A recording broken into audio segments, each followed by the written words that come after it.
Okay, Stephen, good morning. Good morning. Good morning. You know, I will try to remember that Stephen is not your real name. But, you know, as I've signed up to talk to people, you have not. And so I appreciate you taking the time to go through this today.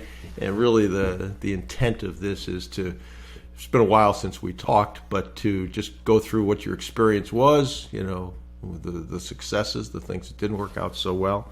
And one of the things I did was, you know, a lot of people say this can happen fast, and sometimes it can. But, you know, persistence is a big piece of this. So I went back and looked at when we began working together, and you bought a course back in June of 2018. Then you did some private coaching for a little while. Then you did some bi-weekly coaching for a little while. Then you got into group coaching. Then one of the requirements there is a weekly report, and kind of one miss and you're out, and that happened to you. But that still did not stop you from continuing on. And then ultimately, within the last, I guess, week now, you closed your first transaction. So congratulations for staying power, you know, congratulations.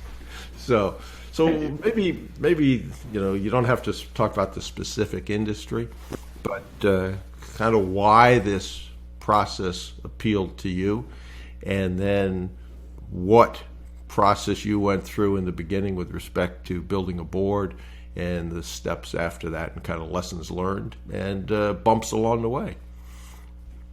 Cool. I'll have you lead me throughout answering the questions then. I'll start with the first one. Okay. It appealed to me because I don't think there's any other pinnacle of, you know, success in business than, you know, doing acquisitions. I mean, from a wealth standpoint. I mean, now I understand that. I didn't understand that until like 4 years ago when I started this.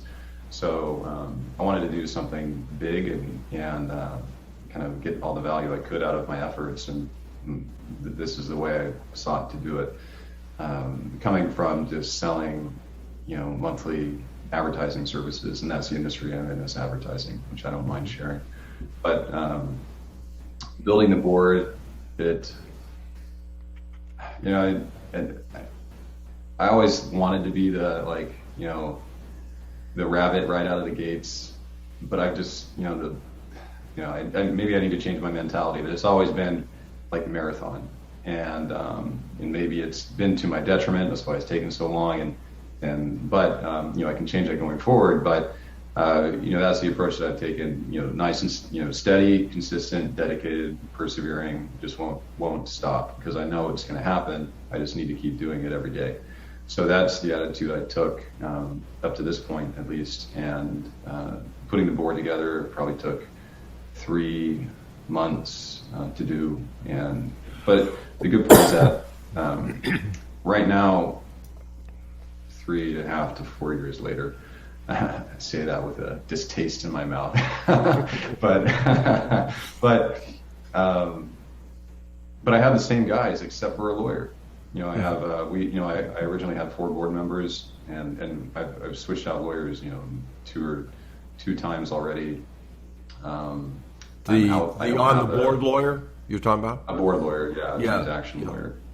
Yeah, but I don't. I did have one before the closing of this deal. They left about 3 months before, and my team and I decided that hiring and getting a new one on right now was not necessary. You know, I felt like it would have been okay to have one, but you definitely, I will be finding one in that. Now I know the right. You know, it's trial and error. I made some good picks with the current guys I have. The lawyers, you know, maybe not. Certainly the resumes were great, but their what they were wanting was not what we were focused on providing them. Now, when you say what they wanted, you mean in terms of equity or in terms of participation, or what? It was the first few.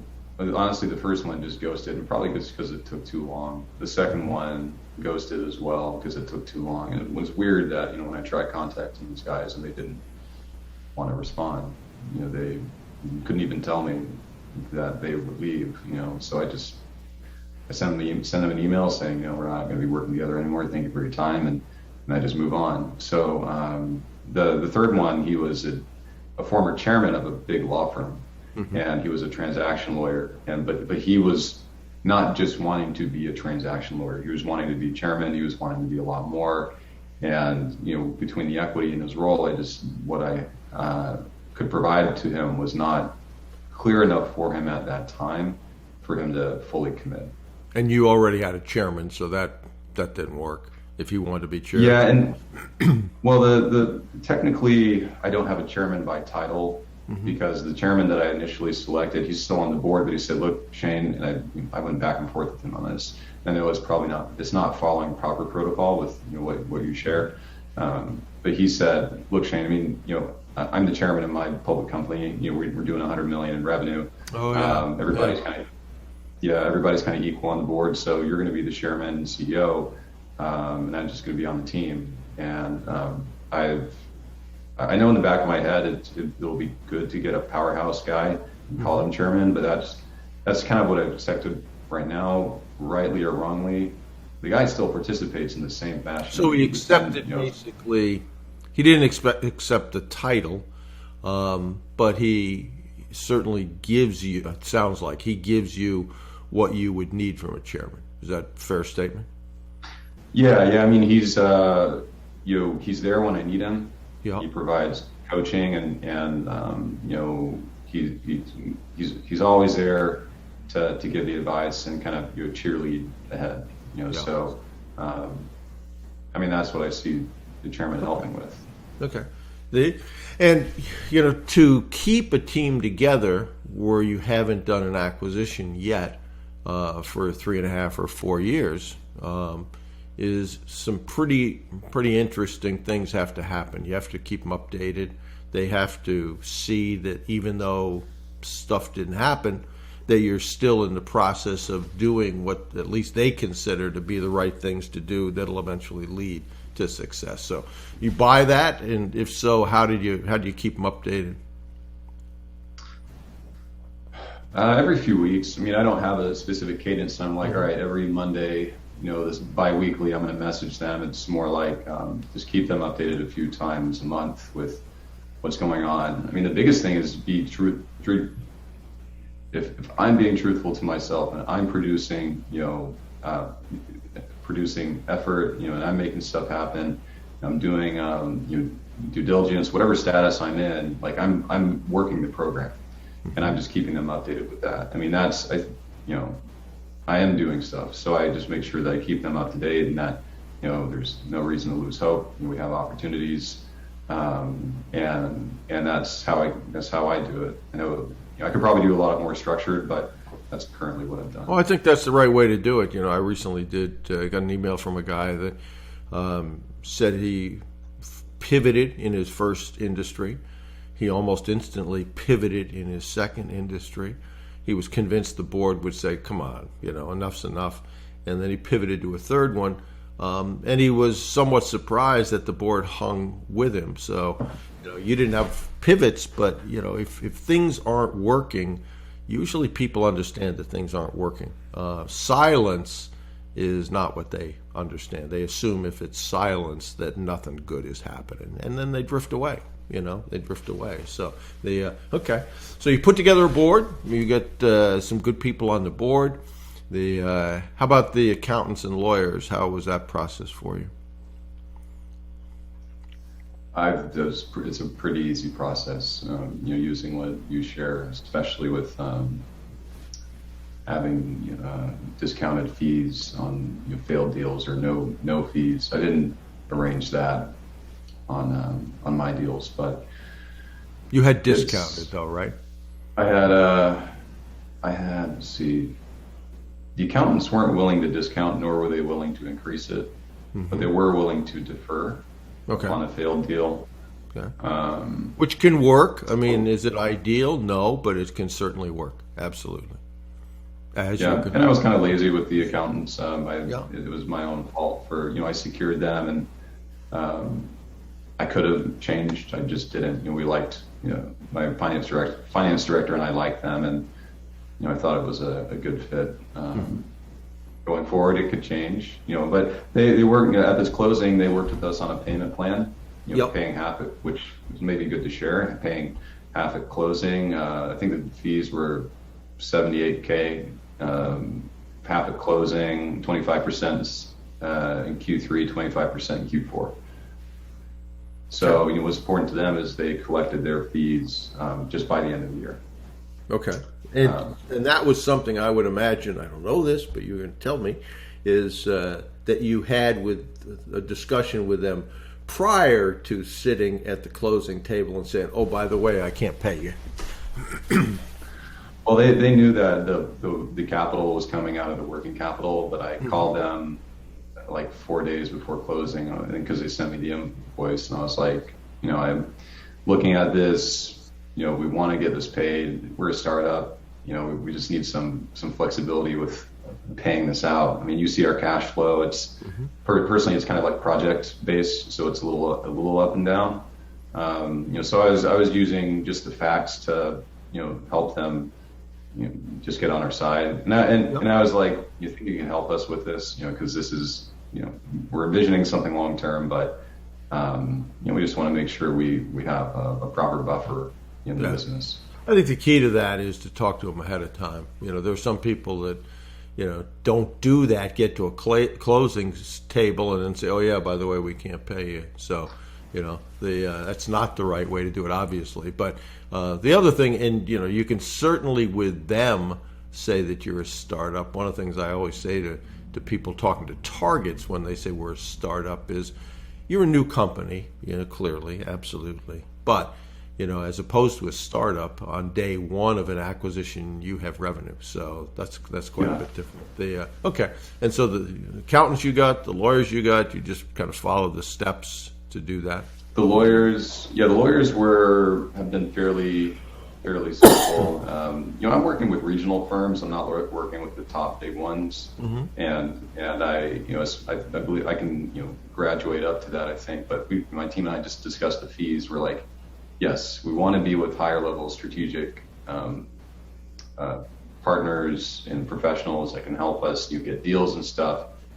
I just couldn't, maybe it's the fault of me not trusting the program, but I just couldn't see the fees. We already had high fees, and you double that with the big firms. It's pretty expensive. So, in your initial acquisition, at least sounds like it's a good acquisition. We'll talk about that process, but not a massive acquisition. So, with respect to that, you've got to be sure that the fees don't kill a deal like that. Yeah, and that's like I knew that. Well, I knew my range and what I was dealing with, and the bank loans I was going to get, and the revenue coming in from the company, and I was just like, all right, if I have a high confidence of this closing, what are the more appropriate fees if I'm just going to play in this arena of like $2 million to $5 million in revenue, company revenue. So that's how I thought about it. And for the lawyers, it was fairly simple. You follow the process. You do want to interview a number of them. It was helpful at that time that I did have my whatever legal board lawyer I had at the time when I got on professionals, that they were involved. I had typically would have the first call, and then would bring them on the second call with everybody to kind of make that final decision. But I do believe most of the time I would just pitch. I would get an understanding of the firm, and I would pitch it on my own and get a kind of a sense of if they were open to delayed fees or not. And then if they are, then I'll likely bring in the firepower from my team to talk it out. So one of the things you don't want to do is on those initial calls, stack up all your guys and then put them on a call, and then they hear, no, we can't do that. Then at which point they say, well, that was fun. So and I followed that same process. The initial calls, I did use an accounting board member who had really deep accounting connections, and just used him and his contacts and let him carry the first contact with the accounting firm, which which helped. And if you have that ability to use the board that way, why not take advantage of it, obviously? So okay, so you had accounting firms, you had legal firms, you had a board, and then what was your outreach process in contacting prospects, determining which ones you wanted to talk with and which ones you were successful in getting to talk to you? In retrospect, had I been likely a lot more focused, maybe I would have gotten a seller sooner. I mean, I got a lot of sellers along the way, but I didn't create focused campaigns of, within the advertising agency, I'm going to go after this specific firm, like a branding company, and I would just focus on that and tap out that vertical. And the bigger thing was that it should have aligned with what our team was wanting to do. We're going to start with this type of company. They do this within the advertising space. I didn't do that. I just took a kind of a throw the net, like a shotgun approach. I just messaged everybody. I went through LinkedIn. I use automated outreach. I use sent connection requests. When that started to get, the software started to get limited by LinkedIn and connections couldn't be sent out, I stopped doing that. That was probably 2 years ago. But I found cold email to be amazing for this type of industry. Not to suggest that people should do it, but to say that in any industry you can find the owner's information or somebody and get in touch with somebody and get replies and do that.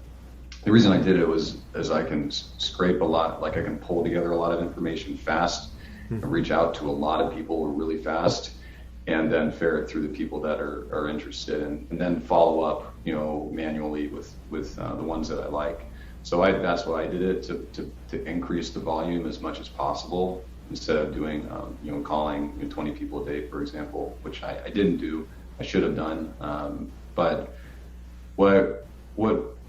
So I tried a lot of stuff. I didn't try doing letters. I just thought for the audience, for the type of people that I'm engaging with, they're always engaged electronically. So I think I found that. Yes, they're more talkative, but it doesn't mean that there's a lot more people that are going to sell their company. Yeah. They may engage with you more, but a lot of these people in this space are, not in retirement yet. And that's why healthcare is interesting, because there are a lot of older owners in the newer industries, or more technology-oriented industries, digital-oriented industries. They're not. So it's still, yes, it's easier to get in touch with people, but it's still harder. I mean, it's still not easy to find a seller. And the sellers that I found were in retirement age.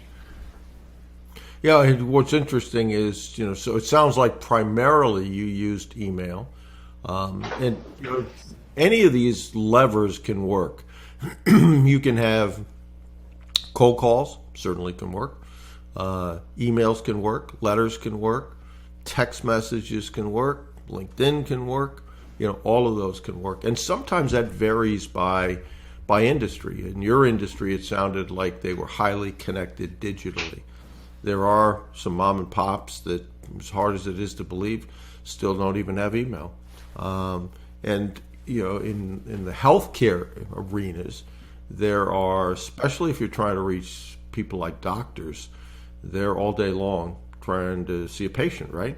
So cold calls to them aren't as successful, at least in the experience I've had myself and with mentees.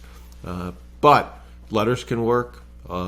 Certainly in that case, emails can work as well. So and how did you use you sound like you had obviously a process to scrape data, et cetera, but how about sending? You said you did it en masse, sending the emails. Did you use a woodpecker, or did you just have a VA, or how did you do that?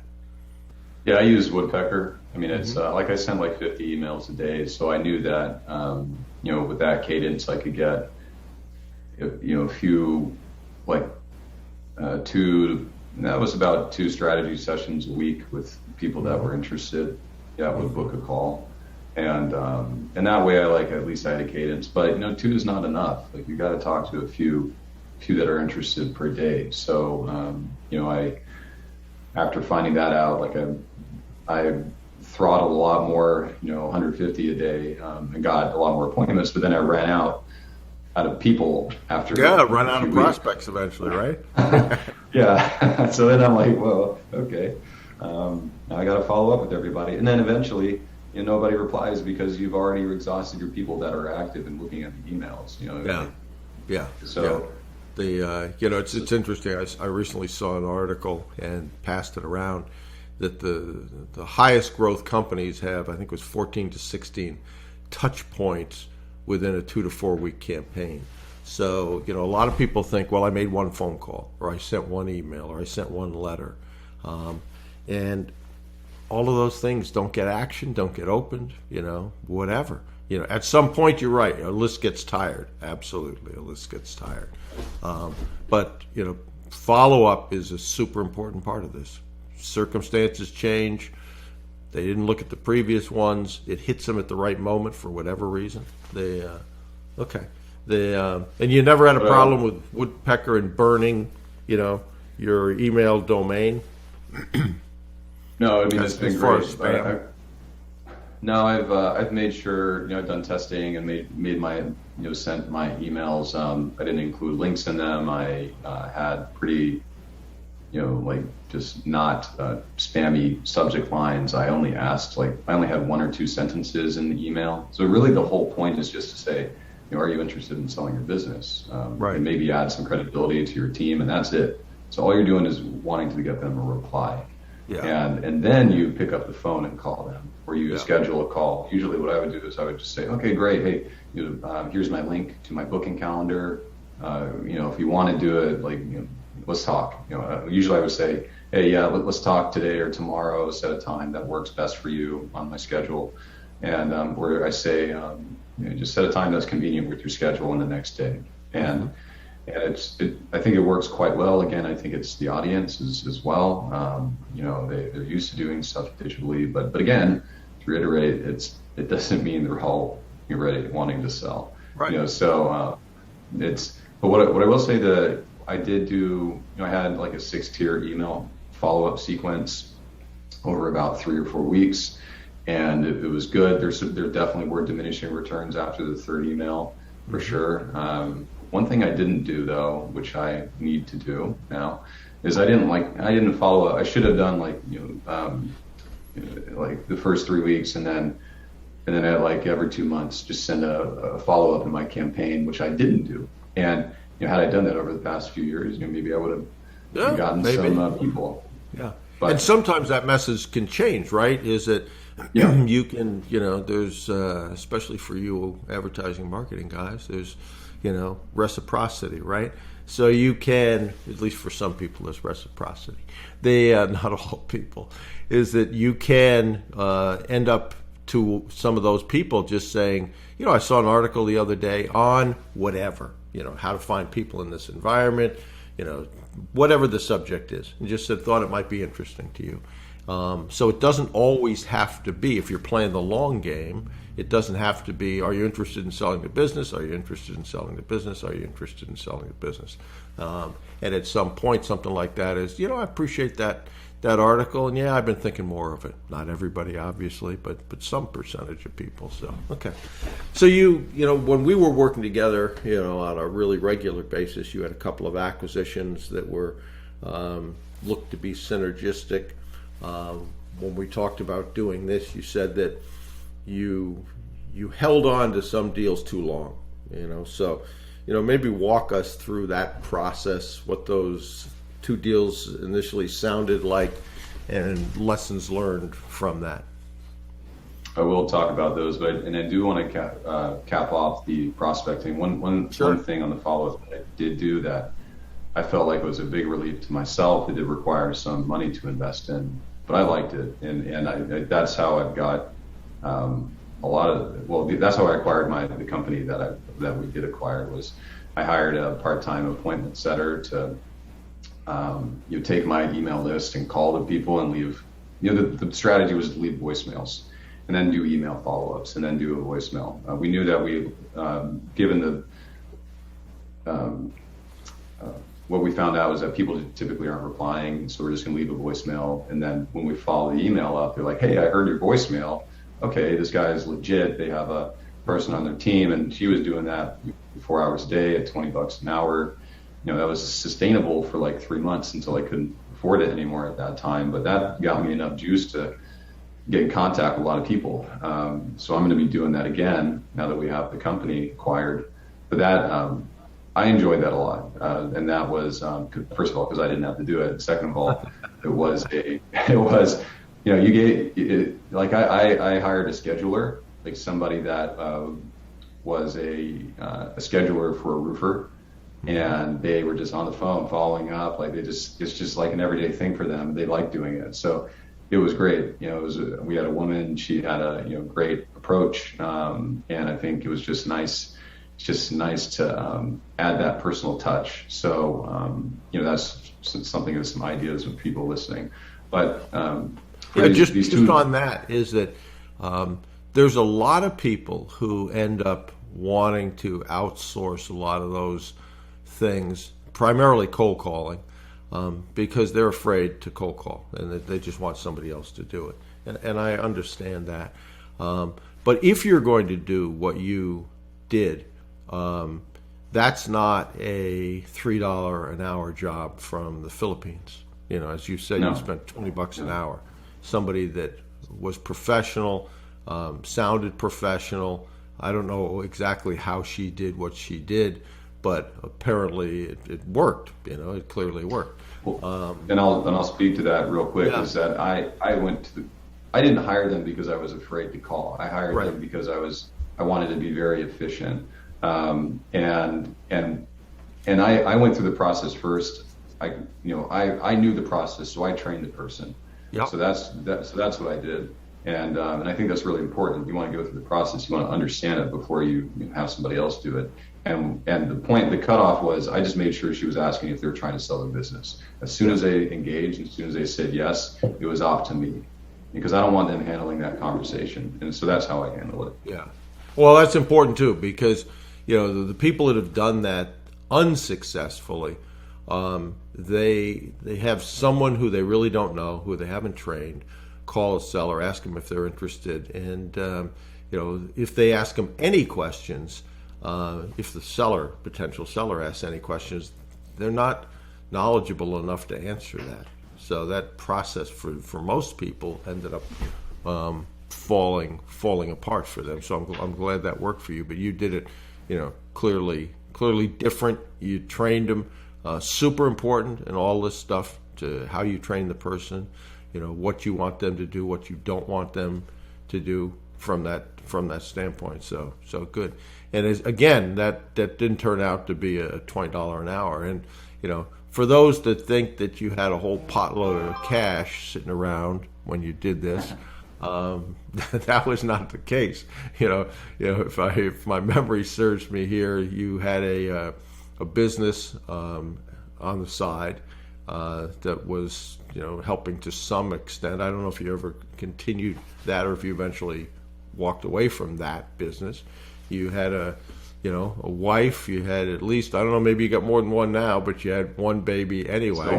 Still one. So you had that challenge as well. And, as you said when you were describing what you did, you did that for 3 or 4 months until you ran out of money. So so again, not a stash of cash that was sitting there to support all this stuff. No, there wasn't. And in 2018 when I started it, I decided to leave my job. I didn't really have too much savings, and I didn't leave my job in 2018. What I did was, several years prior, I left my corporate job and then I started my own solo kind of consultancy. And then after, so that was 2014. Then 2018, I decided to do acquisitions, and that was I still wasn't making more than 60, honestly, like 60 grand a year. It was the same amount I was making when I left my job, but I had the freedom and what I did have the advantage on my side is that I decided that I'm going to make something where I have something where I can pay my bills at a very basic level and sustain what I have and dedicate full time to this process. Dedicating full time to this process, I should have gotten this done a lot sooner. But maybe I didn't work hard enough, but I felt like I did. But that's what I did, and I'm here now. Yeah, absolutely. The persistence is a vital part of this. That's for sure. As I say a lot, you fail your way to success in a lot of ways. Okay, so you had a couple of acquisitions you were talking to. You said you held on too long. And when we talked previously, ultimately what you're looking for is a motivated seller, right? Not someone you have to convince to sell. So is that something that over time you learned better and better? Okay, they're motivated, they're not motivated, and so let's either get on with it or not.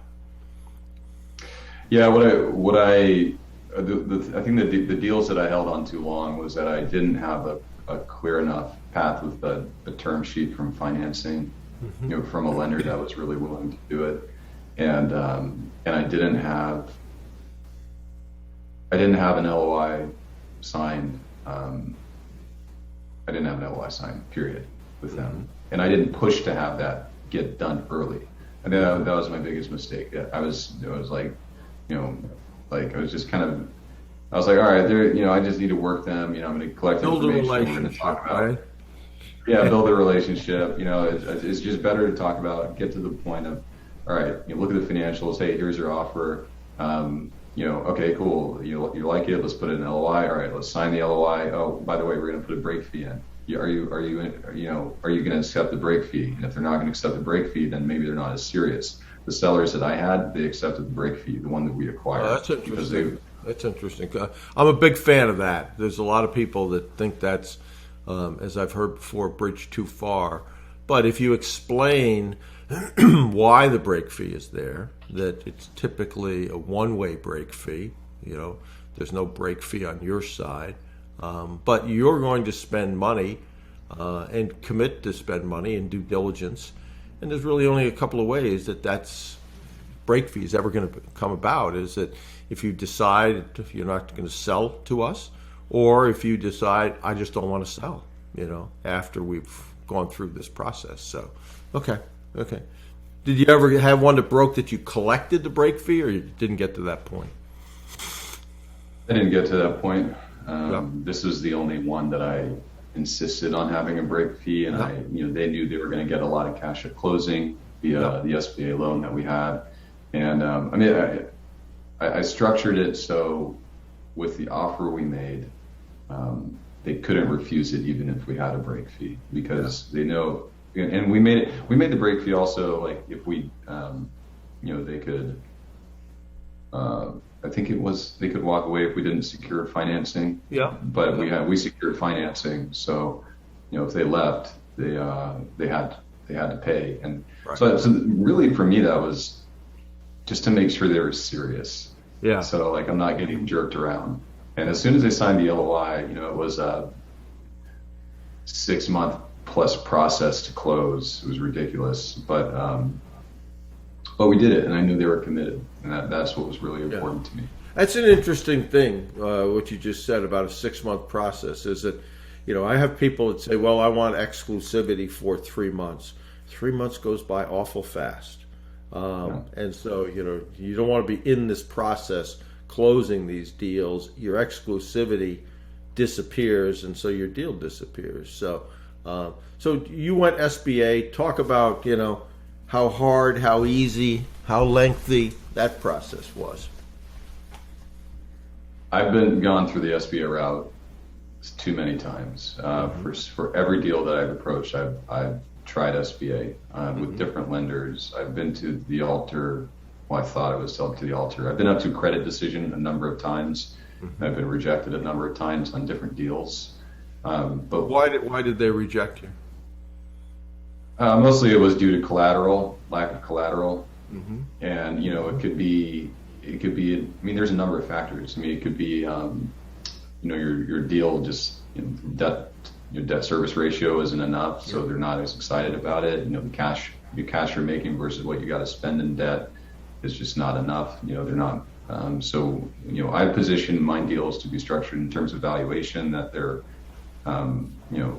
at least 2 times debt service coverage based on what I estimate. And that bankers tell me they like that because they're shooting for 1.5, or, SBA technically is 1.15, but they like 1.25 to 1.5. So if we have 2 times, it's to them, it's mostly a no-brainer. Yeah. I did have at one point in time, I didn't have good credit. It was in the mid 600s. And then I improved my credit to, I asked some family to help temporarily pay off some credit cards. I was like, dude, credit thing is really annoying because they look at everything collectively.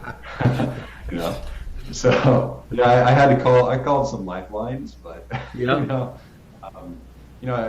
just thinking of I could probably make it work with having my credit score, but I want to put everything in my favor. So that's the idea. That's the philosophy that I had. I tried it not having everything in my favor to see how far I could make or how easy it would be, and it's not easy. So I decided just to go the other route and let's put everything in my favor. Let's just figure out whatever they need, and let me see how I can put everything in my favor to get these deals done without much difficulty. So I got the had a credit score in the low 700s, which they liked. So how long did that take to get it from the 600s to the 700s? Like 1 or 2 months. Okay, good. So it's not like some people would imagine, well, I got to pay this off and then it's going to be 7 years until it affects my credit score. No. Well, that's a really good point. And what's interesting also is that I paid off, credit cards, but I also bought a new car, and my payment was like, $800 a month, and I had a used car that was $2,500 before that. But what that did was that because I didn't have a credit card, $2,500 a month, but like a value of $2,500. The value of $2,500. Okay. So while all this was going on, I didn't know how I was going to make the payments. At least some of the loans from the SBA, like PPP funds, have helped me kind of float the issues that I've had in terms of lack of cash flow with my company. But I'm still kind of like month to month. But what that did was it helped because I didn't have a credit card personally. I had a business credit card, but I didn't have a personal credit card, and that's what they look at as personal credit. And buying that car, and after a month or two, that bumped my credit up really high because I took out taking out a car loan. You were making payments on it. I was making payments on it and continue to make payments on it, and that established a credit bump. I'm not encouraging anyone listening to go buy a car, but in my particular circumstances, it did help. So that's what happened. How'd you handle the down payment that the SBA wants? A lot of to get to this point, there was a lot of trial and error of handling how to do that, and it took creativity because I didn't have the funds, and so I had to figure out a way to the down payment was like 120 grand, and I didn't have that. And out of all typically the SBA says 10%, 5 from you, 5 from the seller. In many cases they'll allow, right? Yeah, that's what they accepted for us. And then there's several lenders. Going back to reasons I was turned down is that some lenders require 10% cash in, and they know that they could accept 5%, but based on this deal, that I brought to them, they required 10%. And so I had a lot of scenarios like that. But and I'll get back to down payment in a second. But how I secured this financing is by interviewing a lot of banks, a lot of lenders, understanding what the requirements were. But ultimately, I found out, all right, I need to find somebody. These banks that obviously that aren't hungry for my business aren't really being that flexible. So, and those are what they call preferred lenders, ones that kind of already have a track record. They don't have to send a deal to get approved by the SBA, and they don't have to send a deal to get approved by the SBA. They can approve it internally, and then issue the loan instead of taking it to the SBA, and then the SBA says, all right, I guarantee this loan. and then you can issue the loan. So I went to a bank that was not a preferred lender, and they were trying to ramp up their SBA program. And a banker that I engaged with a year ago had contacted me and said he's switching to another bank. He thinks they're hungry for some business, and that's an important point, that you want to stay in touch with your bankers, because a lot of times those guys switch around a lot. Switch around, stuff changes, appetites change, industries can change, right? Yeah. Okay. Yeah. Good. Very good point. Yeah, and they need to bring new business in, and that's what they're being hired for. And their hiring manager wants to make sure they bring new accounts in. So he told me he had this opportunity at this bank, and he thinks that they can get this deal done, and they did. But it took a while, and we had to submit it through the SBA. And yes, it took a lot more time. Probably extended the deal maybe 20 days, taking it through the SBA. In all candor, that wasn't really the reason that. Oh well, let me say this: our deal structure was a little complex because we had an S corp that had to be switched to an LLC, and there were some liabilities in that bank. They're just not familiar with that how that worked. So we had a lot of coordination that had to happen, a lot of double checking. When the SBA went back to review documents, it made a few errors in the documentation, and the bank had to send it back to the SBA, and then it was like another week delay. So there's the biggest thing I found is communication. Delayed communication can make a deal last a lot longer than it should. Sure. And going back to the down payment, what I did was, I decided to get sources from a family member that was willing to provide the funds in a gift letter, and that's what they were willing to do. They also weren't willing to not be paid back, which technically with a gift letter you can't be paid back. And you can't demand payback. You can pay back in some other ways. You just can't demand payback, technically, because that's what's written in the letter. So it can't be a loan, basically, is what you're saying. It's got to. Yeah. It can be a loan, but there's some ways I think you can reimburse because of that. And because of that, I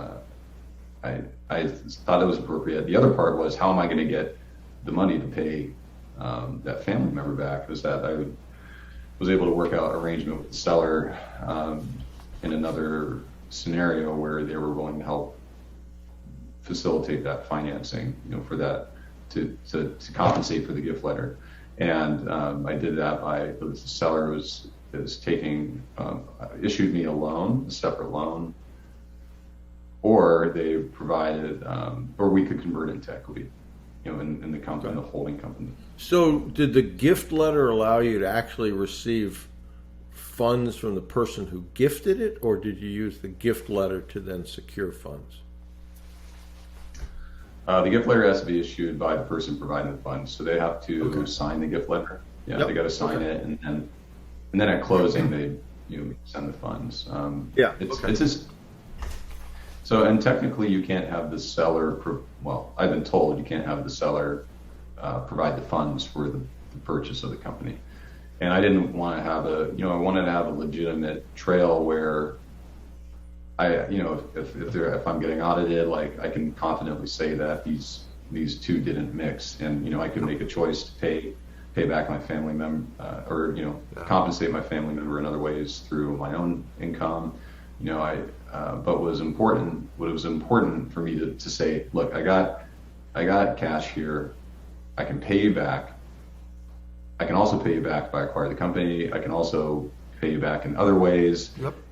But it was proof for me to them to say, look, I already got something here. So you don't have to take a leap of faith as much. I mean, yes, you do, but it's not as much as if I didn't have anything. So that's the approach I took. Yeah. I think one of the things that's important about that is there is usually a way to find the money, friends, fools, family, whatever. And, while that sounds like a process where some people might assume that, well, I just made a call to Uncle Harry, and Uncle Harry said, yeah, that's fine, I'll give you a gift letter. I'm imagining it wasn't that simple. It took a lot more effort than that. Yeah, I mean, basically, the family member said, look, I'm not going to give this to you unless you have something already in place to transfer me back. Yeah, right. Yeah, which makes sense. So, okay, good.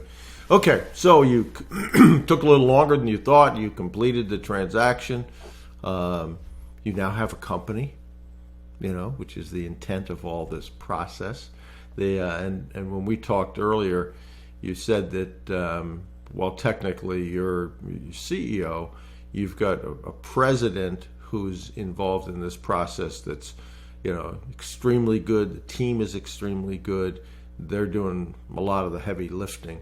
And I think one of the things that gets missed by a lot of people is you go through all this process, all this time, in your case, 4 years from beginning to end, to acquire a business. But then, boy, the hard work really starts in running that business and making sure that it's run right, making sure that you get it stable to the point that you can go do another one and go do another one and go do another one. So so how has that process been for you? And basically it's only been, less than a week now, obviously, but but onboarding, how you're managing that acquisition. Several months prior, we worked with the sellers to engage us with the leadership team to help prepare just early transitioning objectives, and they started to transfer a lot of their responsibilities over to their leadership beforehand. So I think it was about setting it up for success, and then continuing to follow the plan after closing. Mm-hmm. I think that was really important. And then so right now I'm just working between the sellers and the two co-owners and the leadership team to make sure that we're transitioning the responsibilities. So I'm just playing the messenger. I'm the project manager, and that's